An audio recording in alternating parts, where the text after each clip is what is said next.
know? Have you not heard? Has it been told you from the first? Have you not understood? From the forming of the earth, He sits enthroned above the world and spreads the heavens like a tent, a place for us to live in, a place for all to live. Who has measured the waters in the hollow of His hand? Do you know? Who has marked off the heavens with the breath of His word? Do you know?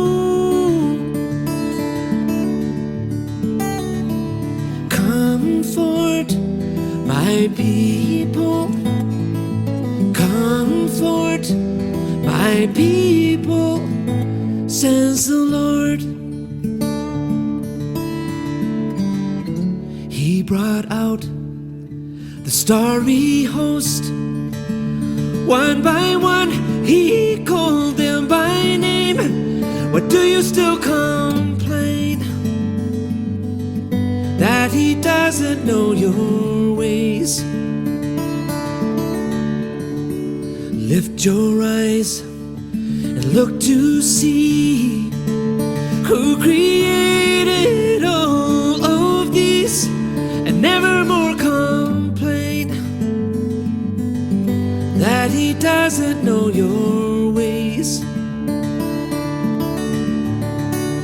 Who has measured the waters in the hollow of His hand? Do you know? Who has marked off the heavens with the breath of His word? Do you know? Comfort my people, comfort my people, says the Lord.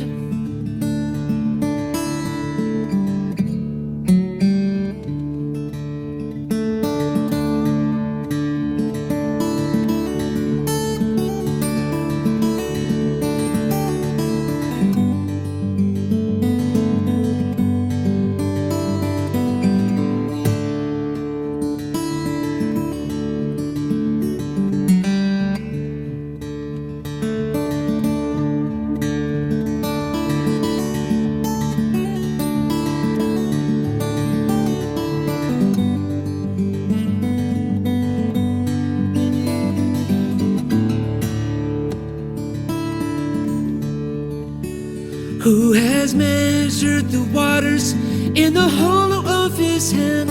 Do you know? Who has marked off the heavens with the breath of His word? Do you know? Comfort my people, comfort my people, comfort my people, says the Lord.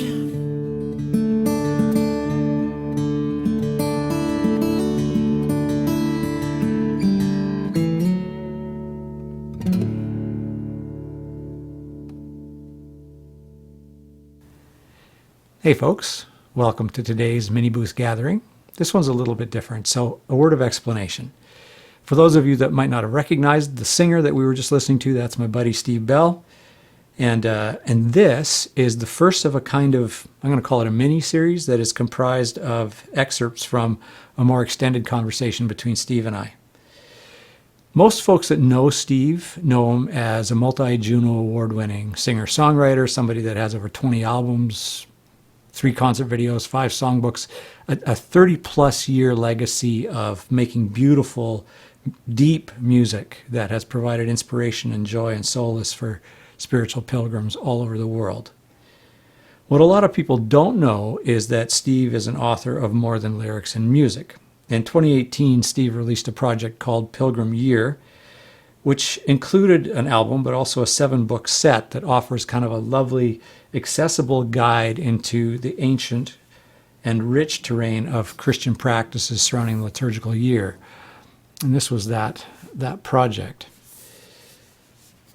It's a lovely way to engage with those practices and has become a topic on which Steve also offers seminars and retreats. Now, I've known Steve since he was just starting out. And I can remember the early days, of him selling this first album called Comfort My People, which we just heard the title track from, out of the back of this battered old station wagon. And at the time, I was directing a youth camp for junior and senior highs. And so we would have Steve out every week to sing for the kids. And I remember the first time we did this, we were just like, oh man, like the staff are going to love this guy, but the kids are going to be ping-ponging off the walls. He's never going to hold their attention. This folky with an acoustic guitar sitting on a stool telling stories and singing songs.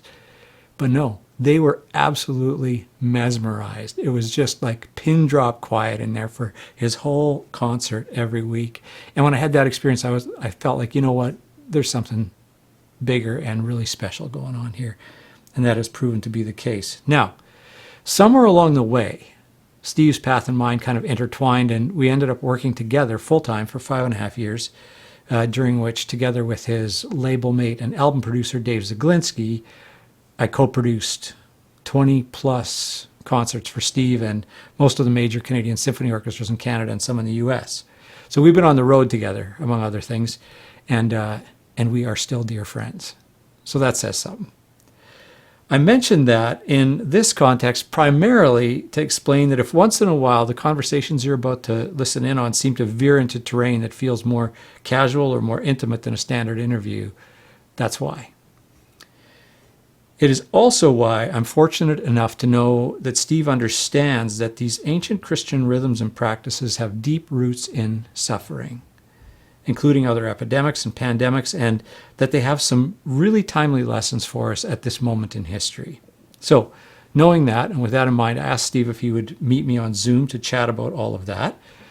As it turned out, we met a couple of days after the rioters had stormed the American White House, an event that feels to me like a bit of an exclamation mark on some of the features of the general zeitgeist these days. So, that shows up in our conversation as well. Now, Steve was generous with his time. We ended up talking for over an hour.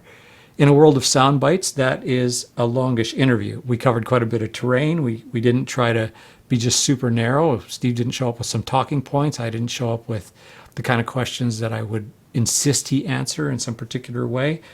And so we covered a bit of ground. And what I've decided to do is divide this conversation up into several episodes, which I'll release once a week or so in this space. In the first episode, which I've called A Boat in a Storm, we explore the relationship between pandemics in general and the roots and depth of these ancient Christian practices. I hope you'll join us, and I hope that if you do, you'll feel like a very welcome, at ease guest just listening in on a conversation between friends. Here we go. Okay, we are good to go. Steve, thanks for taking the time to do this. Nice to see you. I really appreciate it. It's nice to see you too. I want to reach out and hug you. Yeah, I know. But you know what? I'm finding that these little events. I mean, people talk about being tired of their Zoom, relationships, but it's better than not having them. You know what? Yeah. It's really true. I think, and we're going to end up talking about some of the history of these things that are akin to pandemics and so on. Mm-hmm. But I've often thought in the course of this pandemic, how grateful I am to be living this experience now, not in 1918 or whenever. And not the least of those reasons is the technology, we've been able to stay remarkably in touch. And I feel personally, like with the communities that I'm most engaged with, that I know things about their life and them as people that have taken me deeper into my love for them, things that I wouldn't have seen from their daily life because there's this camera in their world, Yeah. There's an interesting thing about our age of technology, and of course there's tons that's really not good, and that's fine. But there's something about this technology that allows us to not only know the deeper things about each other in this way, but even the more casual things. Mm-hmm. And it turns out from study that the casual stuff is really super significant. Yeah. And if this was going on in 1918, and my daughter, who lives 2,000 miles from me, I had to write her and wait for 3 months to find out if she's alive. Yeah. Whereas I daily get jokes from her now, and there's just like some of the fondness and the relationship is sort of propelled by just silly things, and so it turns out that's significant, and this allows us that too, right? Yeah, exactly. And it's interesting. Like Karina and I were talking the other day about the musicians in the community where I pastor, and you'll appreciate this, I think, as a working musician. So when we gather online as a community, one of the important things we gather in and through and with is music. And so these folks are doing some music online, right? Yeah. And they're doing it with, like, their kids are.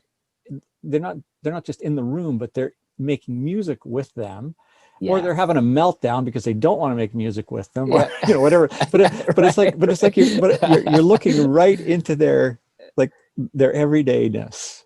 Yeah, and there's this tremendous beauty in there. Yeah, it's a tender beauty, right? Yes. And it's certainly not manicured. And I think that's maybe one of the nice things about it, is that you're actually taken into people's actual lives in a sense, not just their manicure or their best behavior or their kids' best behavior. It's not a digital date, right? No. Like this is ongoing, which I think in some ways provides a good opening for us to talk about what you and I've sort of touched on in our other conversations that led me to say, Steve, would you be willing to have a Zoom chat with me about this? This idea, especially in the early going of this pandemic, one of the words that got used all the time, and we still hear it, but it was the air we were breathing linguistically for a while, was the word unprecedented. These are unprecedented times. These are unprecedented events. And in particular ways, this is true. This is a novel virus, so there is some not precedented parts to this. But from the beginning of hearing that language, there was something inside of me that kind of rose up and rebelled a little bit. And that part of me, I think, is connected to my intrigue with the history of human experiences and the things we have in common as a species over time, our shared experiences and the values of that. All to say, one of the things that I know you've done in the last decade plus of your career is expanded beyond the thing that most of us know you best for, which is a singer-songwriter, and into being a kind of letting your contemplative side out as a writer as well, writing prose and reflection and devotional material and so on, and speaking to communities of faith about those things. And one of the things that I know has intrigued you in that journey is the history of this Christian tradition. And I know that for me, growing up, not in high church, not in a formal liturgical tradition, you've been one of the people who has carried some of the richness of those traditions into my life and experience, and into communities that I've been a part of as well, like St. Ben's. So I wondered if we could talk a little bit together about the ways in which human experiences and the experiences of communities of faith over time have produced a rich legacy, a rich tradition that has things to say about spiritual formation and Christian faith in pandemics, under duress, if you will, more generally. And let's just make the point right now. There's nothing unprecedented about pandemics. There could hardly be anything more precedented. It's the long periods of not having pandemic is much more unprecedented, I think. In that because of science, because of even knowledge about how germs spread and all that kind of stuff, we can ward some of these things off. But pandemic has been very common to pretty much every generation through most of history. And so that just needs to be said. There's nothing new here. Well, and I agree, and I also think, Steve, that it's worth noting that that's we're two white guys agreeing about that. We don't have to track very far back in the history of this continent if we're going to talk to First Nations or Indigenous people to hear stories about pandemics where some French explorer came through the village and, a couple months later, 97% of the village was gone because of a virus that was novel. So in terms of the history of human experiences with these things, not new. Far more devastating to more people than what we're experiencing. I saw someone today on Facebook saying, answer yes or no. Do you know anybody that has caught the virus or who has died? And most people are saying no.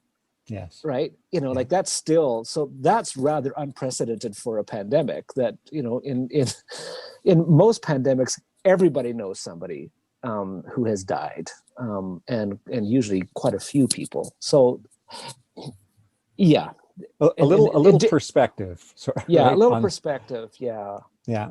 And now, having said that, the experience we're having internally, many of us, is of imminent and pressing danger. Yeah. We're collectively, we're afraid, we're confused, we're disoriented. We don't have framework for this. We don't have our story didn't include this. Yeah. But stories have included this in the past, and something's been born from those stories that can help us live in this one. Well, even our religious or spiritual traditions, whatever you want to call them, and I'm going to. I grew up like you do in a tradition that didn't really pay attention to the ancient traditions of the church. We had no lectionary readings.